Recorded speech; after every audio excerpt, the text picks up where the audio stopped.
અસના વાવાઝોડાના કારણે હવે અહીં થશે મેઘતાંડવ। 22 જિલ્લામાં ભારે વરસાદની આગાહી। ગુજરાતમાં ભારે વરસાદ અને પૂર બાદ અસના વાવાઝોડાની અસર મધ્યપ્રદેશમાં જોવા મળી શકે છે। હવામાન વિભાગે મધ્યપ્રદેશ સહિત ઘણા રાજ્યોમાં ભારે વરસાદનું એલર્ટ જાહેર કર્યું છે।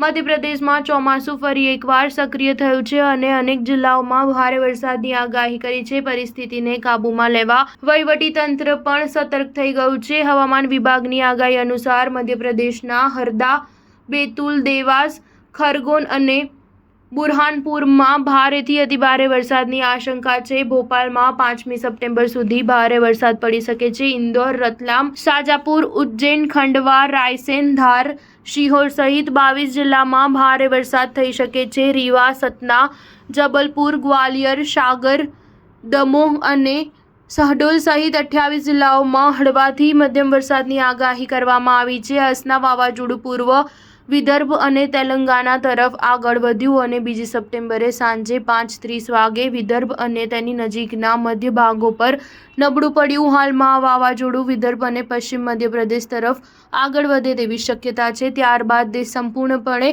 નબળું પડી શકે છે। તેલંગાણામાં મુશળધાર વરસાદને કારણે સંબંધિત વિવિધ ઘટનાઓમાં ઓછામાં ઓછા 16 લોકોએ જીવ ગુમાવ્યા છે। રાજ્ય સરકારે 5,000 કરોડ રૂપિયાના નુકસાનનો અંદાજ લગાવ્યો છે, જેને લઈને કેન્દ્ર સરકાર પાસેથી 2,000 કરોડ રૂપિયાની તાત્કાલિક સહાયની માંગ કરી હતી। તેલંગાણાના મુખ્યમંત્રી રેવંત રેડ્ડીએ વરસાદ સંબંધિત ઘટનાઓમાં મૃત્યુ પામેલા લોકોના પરિવારને 5 લાખ રૂપિયાની સહાયની જાહેરાત કરી હતી। સ્ટાર ન્યૂઝ 7 હંમેશા સચ્ચાઈની સાથે।